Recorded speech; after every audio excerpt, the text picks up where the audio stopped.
damhin kung may nagninilay at tandaan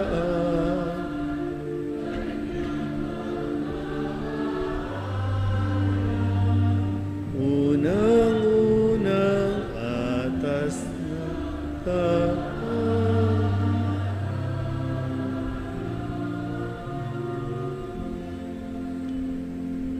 Sumainyo ang Panginoon. At sumainyo rin. Ang mabuting balita ng Panginoon ayon kay San Mateo. Papuri sa iyo, Panginoon. Noong panahong iyon, lumapit kay Jesus ang mga alagad ni Juan Bautista at ang wika, "Malimit kaming mag-ayuno, gayon din ang mga Pariseo. Bakit po hindi nag-aayuno ang inyong mga alagad?" Sumagot siya, "Maaari bang magdalamhati ang mga panauhin sa kasalan habang kasama nila ang lalaking ikinasal? Kapag wala na siya, saka pa lamang sila mag-aayuno." Ang mabuting balita ng Panginoon. Pinupuri ka namin, Panginoong Jesucristo, magspod lahat. Isang magandang hapon po sa inyong lahat. Ngayon ang ikasyam na araw ng pagnonobena para sa karangalan ng ating patrong si San Juan de Dios. Sino po ang nakakompleto ng siyam? Isa lang? Dalawa. Anong gagawin natin ito? Di ba sa ating pong parang tradisyon, di ba kung mayroong kang kahilingan, no, na hihingin sa Diyos, idinadaan natin to sa pagnonobena. Noon, nung ako po ay nasa Quiapo pa, talagang tradisyon nila na bubuuin nila yung 9 na buwan. O kaya naman, 9 na Biyernes. O kaya, 9 na araw. At doon ay talagang marami ang nagpapatotoo na matapos silang magnobena, no, ibig sabihin, sunod-sunod, no, na 9 na araw ay kanilang nakamit yung kanilang hinihingi. O ngayon, paano ibibigay sa inyo? Isang beses lang kayong nagnobena. Sa pagnonobena, kasama na dyan ang sakripisyo. Hindi lang tayo basta pupunta dyan, tapos, "Oh Lord, our Father who art in heaven." Okay na, Lord bukas dapat answered prayer na. Lagyan mo naman ng konting sakripisyo, konting pagtitiis. Kaya nga, bubuuin mo dapat yung 9 na araw, no, ng pagnonobena para sa tulong ni San Juan de Dios na kasama siya, idudulog niya ang ating mga kahilingan dahil si San Juan de Dios ay nasa langit. Doon kapiling na ang ating Panginoon at isa siya sa pwedeng magbumulong na yung isang yun, no, talagang masipag yun. Araw-araw, nandoon yun. Wala pa, hindi pa nagsisimula ang misa. Alas 4 pa lang, nandoon na yun, nananahimik na, nagdarasal na. Kaya Lord, sige na, pagkaloob mo na yung kahilingan niya. Ano bang kahilingan ninyo? Kasi bukas, kapistahan na niya. Pero ano ba ang hinihiling mo sa Panginoon na nawa sa tulong, no, ni San Juan de Dios ay maipagkaloob ito sa atin? Pero hindi lang tayo basta lumalapit kay San Juan, no, na, sige na, nagdidebosyon naman ako sa iyo. Ang parokya namin, nagdarasal sa iyo.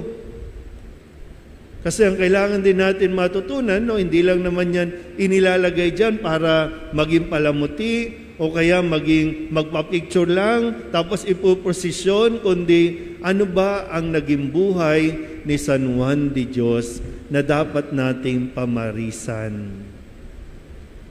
Sabi nga po, no, si San Juan de Dios ay isa sa mga tumulong sa mga may sakit noong kapanahunan niya, nung siya ay nabubuhay pa.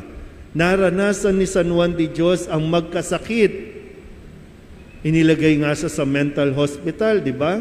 Sa mga may problema sa kaisipan. Nakita niya ang pinagdaraanan ng mga taong may sakit. Kaya ang ginawa niya nang siya ay makalabas, tumulong sa mga may sakit. Tingnan nyo nga yung katabi ninyo, may sakit ba? Wala naman, nagsasakit-sakitan lang. Ha?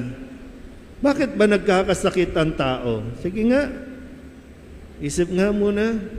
Bakit ano ang kadalasang dahilan? Bakit nagkakasakit ang tao? Ha? Wala akong marinig. Nagkakasakit ang tao, no? Ilagay natin sa konteksto natin ngayon, no? Panahon ng Kwaresma. So bakit nagkakasakit ang mga tao? Sa katakawan. Diba? Sa katakawan, ano ba kayo? Yung mga sinaunang tao dito sa Santa Maria, Bulacan, alam nyo, malulusog ang mga yan. Matatagal ang buhay ng mga yan. Pero yung mga sumunod na ay ang iikli ng buhay. Bakit? Katakawan. Pag kumain pa, kung ano ang bawal, yun ang kakainin. May natitira pa bang taniman dito ng mga gulay? May nagtatanim pa ba ng gulay? Kasi gusto ko lang po no, na anyayahan kayo para dito dahil kadalasan pa nagkakasakit tayo, pupunas tayo sa santo, ipapahid natin sa kung saan man may sakit tayo, no? Parang magic, no? Ganun na lang. Eh kung gusto mong gumaling, kung gusto mong hindi magkasakit, mag-ayuno ka. Sabihin nyo nga, ayuno. O, sa Ingles, naririnig natin yan, yung fasting. Walang namamatay at walang nagkakasakit pag nagpa-fasting. Namamatay ang tao at nagkakasakit ang tao sa sobrang kain. Tingnan niyo yung katabi ninyo. Sobra sa kain yan. Kung hindi man kain, marami tayong mga katakawan sa buhay. Katakawan sa alak. Ito ba mga lay minister natin? Palainom ba ito mga ito? Katakawan sa alak, katakawan sa sigarilyo, katakawan sa soft drinks, katakawan sa matatamis, sa katakawan tayo nagkakasakit. Sabihin nyo nga sa katabi ninyo, huwag kang matakaw. Nagkasakit, San Juan, tulungan mo ko San Juan. Sinabi na ngang mag-fasting ka. Ibig sabihin,